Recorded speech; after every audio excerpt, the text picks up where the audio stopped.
નમસ્કાર દર્શક મિત્રો, સ્વાગત છે આપ સૌનું ગુજરાત ફર્સ્ટ અભિગમથી અમવલમાં અને અમારી વિશેષ રજૂઆતની સાથે હું છું બંસરી શાહ. ઇમિગ્રેશન એક્સપર્ટમાં આજે આપણે વાત કરીશું કેનેડાના વિઝાની.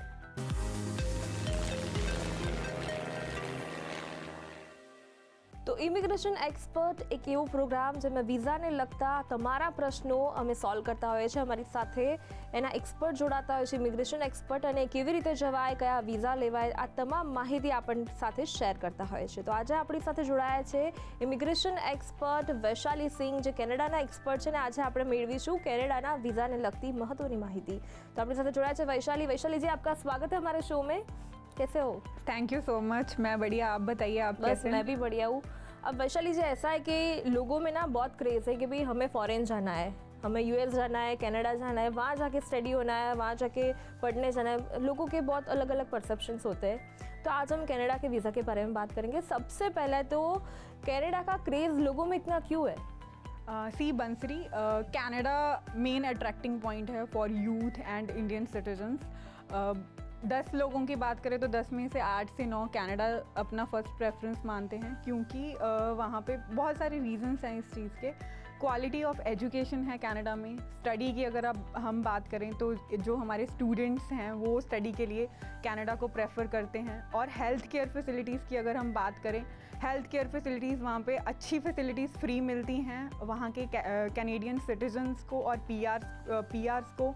और क्वालिटी ऑफ लाइफ है वहाँ पे. अगर आप बात करो इन्वायरमेंट की, इन्वायरमेंट बहुत अच्छा है. और वहाँ पे कनाडा की अगर हम बात करें तो कनाडा वर्ल्ड का सेकंड लार्जेस्ट कंट्री है बाय एरिया. अगर आप वहाँ की पॉपुलेशन की बात करें तो पॉपुलेशन वहाँ पे 3.8 करोड़ समवेयर अराउंड है. तो इस चीज़ से आप आइडिया लगा सकते हैं कि कनाडा में कितनी ज़्यादा अपॉर्चुनिटीज़ हैं. एरिया इतना ज़्यादा है, डेवलप्ड कंट्री है, but man power, human resource वहाँ पे अभी भी कम है. तो अगर हम इमिग्रेशन की बात करें तो आने वाले 10 या 20 सालों तक भी कनाडा का इमिग्रेशन अच्छा चलने वाला है. और सबसे इम्पॉर्टेंट चीज़ क्यों कनाडा अट्रैक्शन है, क्योंकि कनाडा का जो इमिग्रेशन पॉलिसी है वो बहुत वेलकमिंग है, वेलकमिंग नेचर है कनाडा का. और अगर हम कोविड के दौरान की बात करें तो कोविड के दौरान जो उनका अप्रोच रहा है towards our students, our workers जो कनाडा में थे उस टाइम पे, as compared to other countries की अगर हम बात करें, उनकी पॉलिसीज़ बहुत अच्छी हैं, बहुत वेलकमिंग वो रहे हैं कोविड में भी. और उन्होंने बहुत हेल्प की है हमारे स्टूडेंट्स की. उनको जब वर्क नहीं मिल पा रहा था तो बहुत उनका फाइनेंशियली भी उन्होंने देखा है. इस वजह से लाइक और क्रेज़ बढ़ गया है कनाडा का आफ्टर कोविड. और जैसे कि मैंने मैन पावर की बात करी, मैन पावर का वहाँ पे जैसे एरिया वाइज लोग कम हैं तो इसीलिए वो बहुत ज़्यादा वेलकमिंग है. और अगर हम इमिग्रेशन प्लान्स की बात करें, लोग जाना तो चाह रहे हैं कनाडा, बट जैसे काफ़ी कंट्रीज़ लोग जाना चाहते हैं, बट कनाडा ही मेन क्यों है, क्योंकि कनाडा का पॉलिसी है वैसा, राइट. सो पॉलिसी भी होना चाहिए, बंदा तो जाना चाहता है. सो अगर हम इमिग्रेशन प्लान की बात करें, कनाडा ने पूरा अपना एक डिफाइंड इमिग्रेशन प्लान बताया है. 2022 से लेके 2024 तक उन्होंने मेंशन कर दिया है. 2022 में वो 4,31,000 अराउंड कैंडिडेट्स बुलाने का टारगेट उन्होंने किया. मोर देन 13 लाख कैंडिडेट्स वो बुलाने वाले हैं 2024 तक. सो अगर हम 2023 की बात करें, समवेयर अराउंड 4.5 लाख उनका टारगेट है. 2024 में 4.5 लाख से भी ज़्यादा का उनका लोगों को बुलाने का टारगेट है. अगर हम सिटीज़ की बात करें, कनाडा एक बहुत पॉपुलर डेस्टिनेशन है टूरिस्ट के लिए भी. बहुत ब्यूटीफुल अट्रैक्शंस वहाँ पे साइट्स हैं. अगर हम सिटीज़ की बात करें, वर्ल्ड की फेमस सिटीज़ वहाँ पे हैं, जैसे कि टोरंटो का बहुत क्रेज़ है लोगों में, ब्रैम्पटन है, मॉन्ट्रियल है, क्यूबिक में जो है आपका एडमंटन है. सो ये सिटीज़ भी अट्रैक्शन बनती हैं कैंडिडेट को. कल्चर बहुत अच्छा लगता है. और सबसे बड़ी बात, मल्टी कल्चरल सोसाइटी है, लाइक सेफेस्ट है कनाडा. अगर हर तरह की कम्युनिटी वहाँ पे, और बहुत सारे इंडियन सिटीजन्स हमारे वहाँ पे, इंडियंस डायस्पोरा बहुत है. बहुत सारे गुजराती और पंजाबी कम्युनिटी है वहाँ पे. सो कम्युनिटी वाइज भी एक सेफ्टी के पॉइंट ऑफ व्यू से अगर हम देखें तो कनाडा एक बहुत पॉपुलर डेस्टिनेशन है कैंडिडेट्स के लिए.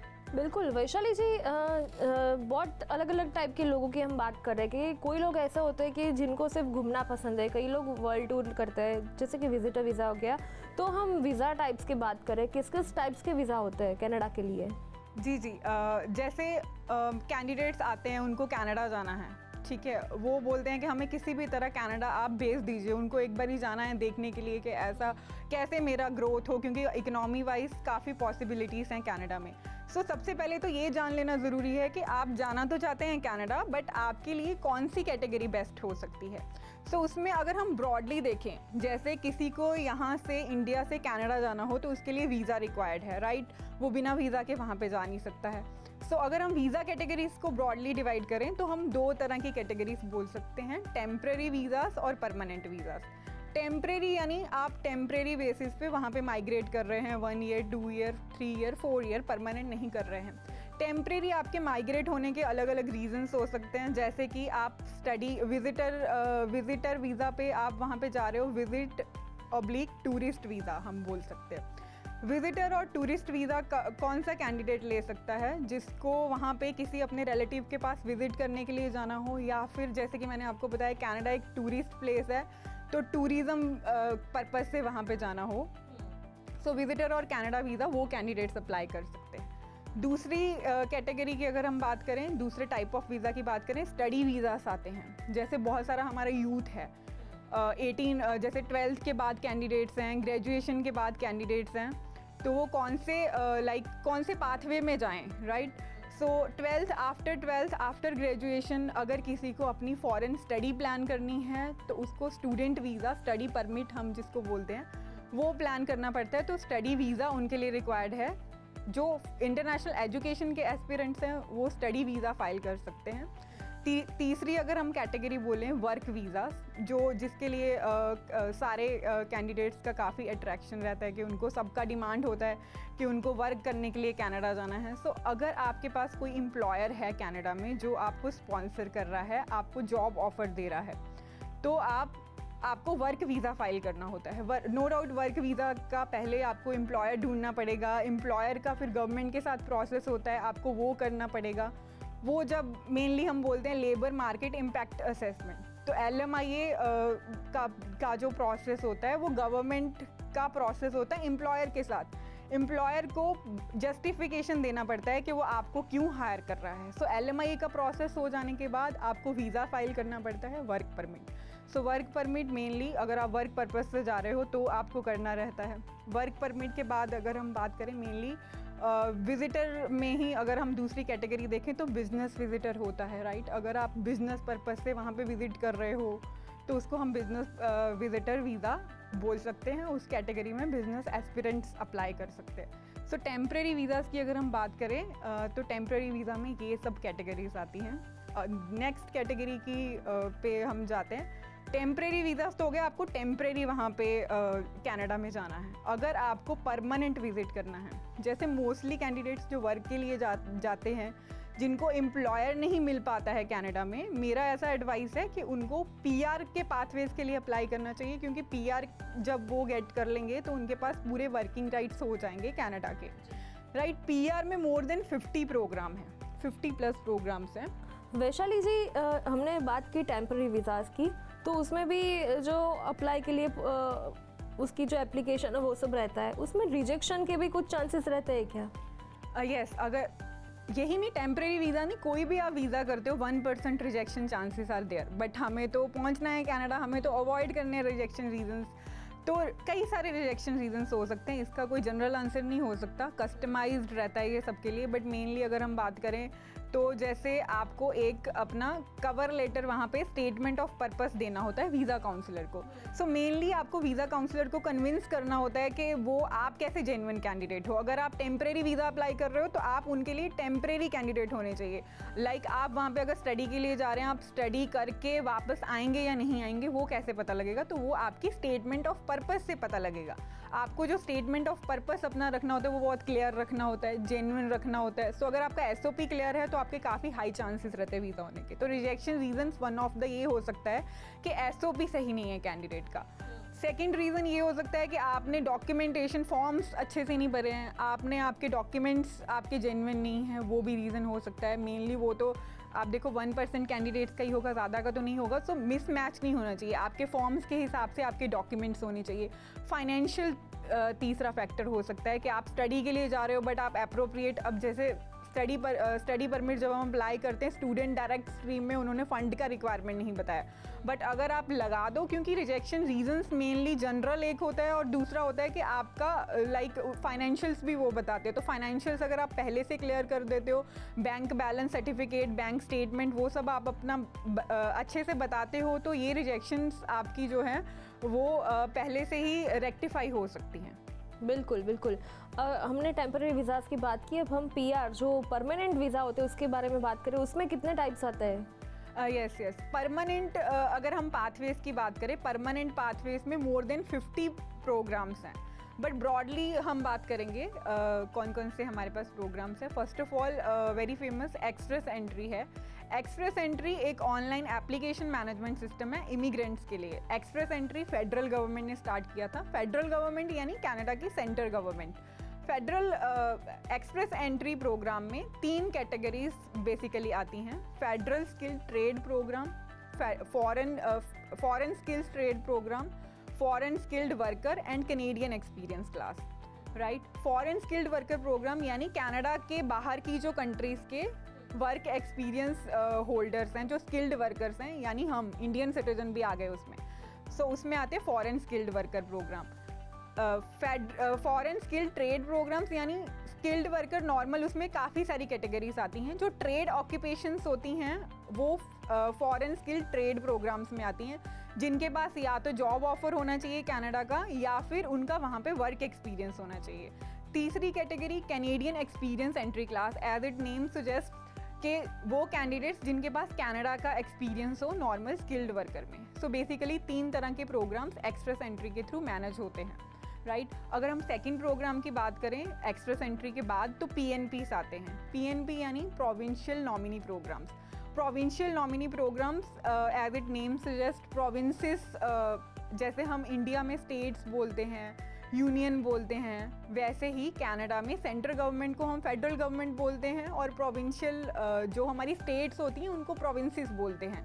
जैसे सेंट्रल गवर्नमेंट का प्रोग्राम एक्सप्रेस एंट्री है, वैसे ही बहुत सारे प्रोविंसेस का, लगभग सारे ही प्रोविंसेस का इमिग्रेंट्स बुलाने का अपना अपना सिस्टम है, उसको हम प्रोविंशियल नॉमिनी प्रोग्राम्स बोलते हैं। जैसे SINP, Saskatchewan immigration nominee program, Manitoba का immigration pilot program, Atlantic immigration pilots programs, सारे प्रोविंसेस का, मैनीटोबा का, ब्रिटिश कोलंबिया का एंड एल्बर्टा का AINP। सो ये सारे प्रोविंसेस का अपना अपना अलग PNP है, और PNP की भी आगे कैटेगरीज हैं। सो this is all about PNP।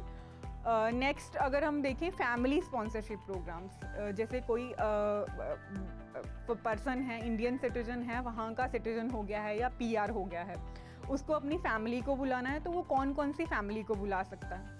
वो फैमिली स्पॉन्सरशिप की भी आगे कैटेगरीज होती हैं, जैसे कि स्पाउसल स्पॉन्सरशिप प्रोग्राम। अगर किसी की शादी होती है बाद में PR होने के बाद और उसको अपने स्पाउस को बुलाना है, तो वो स्पाउसल स्पॉन्सरशिप प्रोग्राम में बुला सकता है। पेरेंट्स को बुला सकते हैं पेरेंट्स स्पॉन्सरशिप प्रोग्राम के अंडर। ग्रैंड पेरेंट को बुला सकते हैं ग्रैंड पेरेंट स्पॉन्सरशिप प्रोग्राम के अंडर। सो फैमिली स्पॉन्सरशिप के बाद अगर आप नॉर्मल प्रोग्राम्स देखें जो आजकल बहुत क्रेज़ में हैं, जिसके लिए मिसकंसेप्शन भी है कैंडिडेट्स को कि डायरेक्ट हो जाएगा, जल्दी हो जाएगा, पायलट प्रोग्राम्स, जिसमें आता है Atlantic immigration pilot and rural and northern immigration pilot program. Atlantic immigration pilot program Atlantic के जो 4 प्रोविंसेस हैं कनाडा के, Newfoundland and Labrador, Prince Edward Island, Nova Scotia, New Brunswick, ये चारों प्रोविंसेस को डेवलप करने के लिए प्रोग्राम है। ये प्रोग्राम इसलिए चलाया गया है ताकि उनके जो कम्युनिटीज़ हैं वो डेवलप हों। पर्टिकुलरली अगर कोई AIPP के थ्रू जाता है कैंडिडेट, तो उसको 2 साल तक वहीं पे रहना होता है उसको डेवलप करने के लिए। सो AIPP और RNIPP दोनों प्रोग्राम में जाने के लिए आपको वहाँ के एम्प्लॉयर से जॉब ऑफर आपका होना चाहिए। RNIPP की अगर हम बात करें, rural and northern immigration pilot programme, as it name suggest rural and northern immigration pilot programme. जो रूरल एरियाज़ हैं अलग अलग प्रोविंसेस के, ओंटारियो के, मैनीटोबा के, सैस्कैचुअन के, वो एरियाज़ को डेवलप करने के लिए ये प्रोग्राम स्टार्ट हुआ है।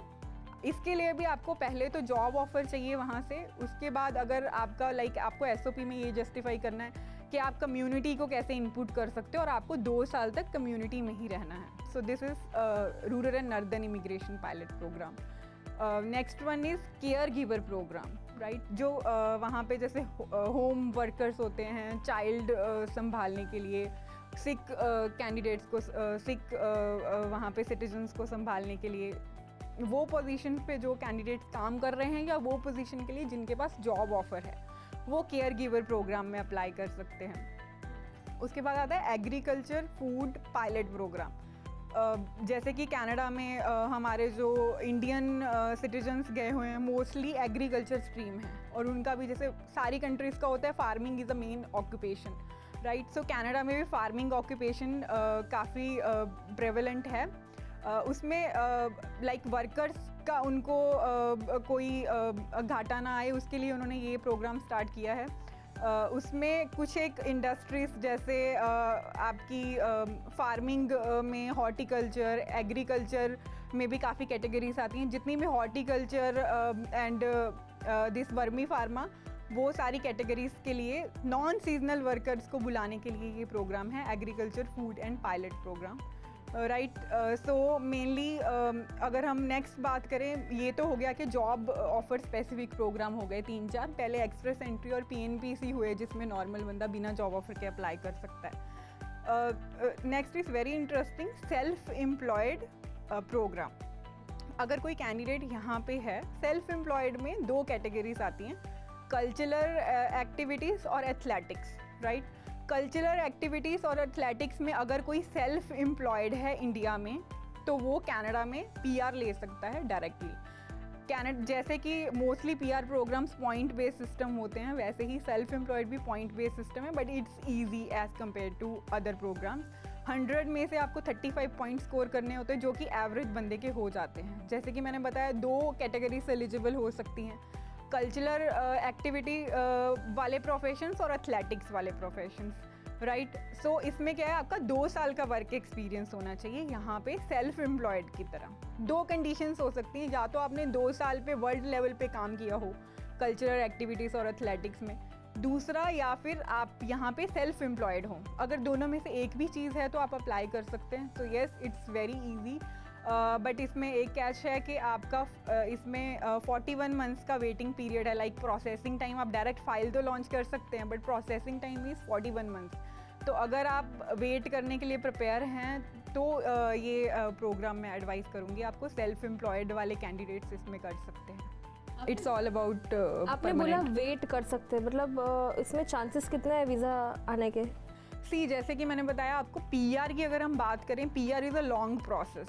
तो बेसिकली अगर हम टेम्परेरी के साथ कंपेयर करें तो परमानेंट में रिजेक्शन रेशो जो होती है वो कम हो जाती है, बट हमें फ़ाइल अच्छे से प्रिपेयर करनी है। चांसेस, अगर आपका प्रोफाइल जेन्युइन है, आपका आपने बीइंग अ वर्ल्ड क्लास अगर आपने शो किया है, तो आपको पूरा सामने शो करना रहेगा कि आपने कौन कौन सी एक्टिविटीज़ की हैं, कौन कौन सा प्रोग्राम आप करके आए थे, उसका पूरा पोर्टफोलियो हमें लगाना पड़ेगा। सिमिलरली अगर आप सेल्फ एम्प्लॉयड वाली कैटेगरी चूज़ करते हो, राइट, तो उसमें आपको ये दिखाना है कि आपको प्रूफ करना है कि आप सेल्फ एम्प्लॉयड ही थे, आपके अकाउंट में पेमेंट आ रहा है। उसके बाद आपको वीज़ा काउंसलर को कन्विंस करना है कि आपने वहाँ पे जाके भी सेल्फ एम्प्लॉयड ही होना है। बेसिकली ये प्रोग्राम वो ये नहीं कि आप वहाँ पे जाइए और वहाँ पे जाके फिर कुछ भी करिए। उनको सेल्फ एम्प्लॉयड पर्सन चाहिए अपने आर्ट एंड कल्चर को ग्रो करने के लिए और अपने एथलेटिक्स को ग्रो करने के लिए, स्पोर्ट्स को। बहुत सारी पोजीशंस इसके लिए क्वालिफाई होते हैं, जैसे कि जर्नलिस्ट, एडिटर्स, परफॉर्मिंग आर्ट्स वाले बंदे, कोरियोग्राफर्स, सिंगर्स, पेंटर्स और आपके कोरियोग्राफर्स, डायरेक्टर्स, प्रोड्यूसर्स, ये सब इसमें होते हैं। Performing arts, live arts, technical persons जो होते हैं, योगा ट्रेनर्स, आपके जिम ट्रेनर्स, राइट, ये सब कैटेगरीज ब्रॉडली, वैसे तो बहुत सारी कैटेगरीज हैं। सो बेसिकली जो वीज़ा प्रोसेसिंग करता है डिपार्टमेंट, जो गवर्नमेंट का डिपार्टमेंट है कनाडा के लिए, IRCC है, immigration, refugee and citizenship Canada. So ये है जो पूरा वीज़ा प्रोवाइडिंग का देखता है। सो वेबसाइट जो है www.canada.ca है। सो मेरी रिक्वेस्ट है सारे कैंडिडेट से कि आप पहले तो आपको आपका कैटेगरी क्लियर होना चाहिए कि आपको जाना तो है कनाडा। आप मेरे पास बहुत सारे कैंडिडेट आते हैं जो बोलते हैं कि हमें एनी हाउ कनाडा भेज दो। सो मैं इस शो के माध्यम से उनको ये संदेश देना चाहती हूँ कि आप पहले वहाँ पे जाके देखें canada.ca, जो कि ऑफिशियल गवर्नमेंट की वेबसाइट है। पहले तो आप काउंसलिंग लें, फिर आप डिटेल्स को चेक करें और आप अपना सही कैटेगरी जानें, सो दैट कि आप अच्छे से वीज़ा फाइल करके अपना कनाडा विदाउट एनी हर्डल पहुँच सकें। वैशाली जी, फॉरेन तो जाना है पर लैंग्वेज का प्रॉब्लम होता है बहुत सारे लोगों को, और वो उसके लिए एग्ज़ाम भी देनी पड़ती है कनाडा के लिए, जैसे आइल्स हो गई। तो कई लोगों का ऐसा होता है कि इंग्लिश नहीं आती होती या फिर इतनी अच्छी नहीं आती होती और आइल्स में भी अच्छा स्कोरिंग नहीं आता, फिर भी उनको जाना है, तो ये पॉसिबल है? ये बहुत बड़ा मिथ है। लोगों को भी ऐसा लोगों का डिमांड होता है कि हमें विदाउट आइल्स जाना है। अगर हम विदाउट आइल्स की बात करें, आइल्स के तो अल्टरनेटिव्स हैं, बट बिना किसी इंग्लिश लैंग्वेज टेस्ट के जाने का कोई अल्टरनेटिव नहीं है। कनाडा जाने का कोई शॉर्टकट नहीं है। आपको अगर जाना है तो आपको इंग्लिश लैंग्वेज, क्योंकि उनको जेन्युइन कैंडिडेट्स चाहिए। अगर आपको इंग्लिश लैंग्वेज सीखा होगा आपने, लिसनिंग, रीडिंग, राइटिंग और स्पीकिंग, ये चारों मॉड्यूल्स यानी लिखना, सुनना, पढ़ना और बोलना, ये चारों मॉड्यूल्स में आपका अच्छा प्रोफिशिएंट लेवल होगा तो ही आप वहाँ पे सर्वाइव कर पाएंगे। आइल्स प्रेफरेबल रहता है कनाडा के लिए, क्योंकि स्टूडेंट में एसडीएस में आइल्स ही एक्सेप्टेबल रहता है। अगर आपको आइल्स में प्रॉब्लम है तो उसमें आप स्टूडेंट के लिए तो और भी ऑप्शंस हैं। पीआर के लिए आइल्स के बिना आप सेल्फ पिप भी कर सकते हैं। चारों मॉड्यूल्स का प्रोफिशिएंसी लेवल इन दोनों एग्जाम्स में टेस्ट किया जाता है। और आइल्स में कंप्यूटर बेस्ड और पेन पेपर बेस्ड दोनों तरह के ही एग्जाम्स रहते हैं। CELPIP is purely computer based test. Bands level सिर्फ अलग अलग है, पैटर्न सेम ही है। अगर आपको कंप्यूटर ड्रिवन टेस्ट अगर आपको अच्छा लगता है, प्रेफरेबल लगता है, तो आप सेल्फ पिप के लिए भी जा सकते हैं। But English is must. Without English language test there is no any pathway for Canada. बिल्कुल। वैशाली जी, एक लास्ट क्वेश्चन है कि जैसे कि वीज़ा लगना और वो सब हमारे डॉक्यूमेंट्स, हमारा फॉर्म कैसे फिलअप है, उसके ऊपर तो डिपेंड होता ही है। पर जैसे कि हमने अभी बात की स्किल्ड वर्कर के लिए जो वीज़ाज़ होते हैं, एक छोटा सा क्वेश्चन ये है कि जैसे कि उसमें बहुत सारे टैलेंटेड लोगों की बात की आपने, तो अप्लाई करने वालों की इतनी भी, वो लोग भी ज़्यादा होंगे, तो उसमें सिलेक्शन कैसे होता है? जैसे आपने बताया कि सिलेक्शन कैसे होता है, अब ये बहुत अच्छा सवाल है और बहुत बड़ा सवाल है। जैसे मैंने आपको पहले बताया था कि 50+ प्रोग्राम्स हैं, अलग अलग कैंडिडेट्स हैं, हर किसी का स्किल लेवल अलग है, राइट। पहले तो आप अपना स्किल लेवल देखिए कि कौन सा आपका स्किल लेवल है, फिर आप प्रोग्राम सिलेक्ट करिए। प्रोग्राम्स अलग अलग हैं। जैसे नॉर्मल अगर फॉरेन स्किल्ड वर्कर की बात करें, जो नॉर्मल स्किल्ड वर्कर्स होते हैं उनके लिए वो प्रोग्राम है, राइट। अगर आपका जैसे फॉरेन स्किल्ड वर्कर का क्राइटेरिया होता है, जो उसका जो CRS स्कोर होता है वो हाई जाता है। अगर आप प्रोविंस स्पेसिफिक भी स्टे कर सकते हैं, जिसमें आपको पर्टिकुलर प्रोविंस में 2 साल तक स्टे करना होता है, तो आप PNP सिलेक्ट करिए। अगर आप यहाँ पे सेल्फ एम्प्लॉयड पर्सन हैं तो आप सेल्फ एम्प्लॉयड पाथवे सिलेक्ट करिए। और अगर आपका कोई और स्किल लेवल है, क्योंकि काफ़ी सारे प्रोग्राम्स हैं, तो आपको वो पर्टिकुलर स्किल लेवल के हिसाब से आपका प्रोग्राम डिसाइड करना चाहिए। और दूसरी बात, अगर हम जनरल भी बात करें तो उनका पूरा ऑक्यूपेशन वाइज क्लासिफिकेशन है, नेशनल ऑक्यूपेशन क्लासिफिकेशन लिस्ट। उसमें आपको आपका ऑक्यूपेशन कोड सिलेक्ट करना होता है, उसके हिसाब से आपको आपका वीज़ा फाइल करना होता है। This is very important thing while we are talking about Canada PR। बिल्कुल बिल्कुल। वैशाली जी, हमारा प्रोग्राम इमिग्रेशन एक्सपर्ट में आपने हमारे व्यूअर्स को इतनी अच्छी सी डिटेल शेयर की, उसके लिए आपका बहुत बहुत धन्यवाद। Thank you for giving me opportunity. Thank you. તો દર્શક મિત્રો, ઇમિગ્રેશન એક્સપર્ટ એક એવું પ્રોગ્રામ કે જેમાં વિઝાને લગતી તમામ માહિતી અમે આપની સાથે શેર કરતા હોઈએ છીએ। આપણી સાથે એક્સપર્ટ પણ જોડાતા હોય છે અને તમારા વિઝાને લગતા પ્રશ્નો જે હોય છે તેનું સોલ્યુશન અમે લાવતા હોય છે। નેક્સ્ટ એપિસોડમાં પણ મળીશું આવતા રવિવારે આ જ સમયે। મને રજા આપશો। નમસ્કાર।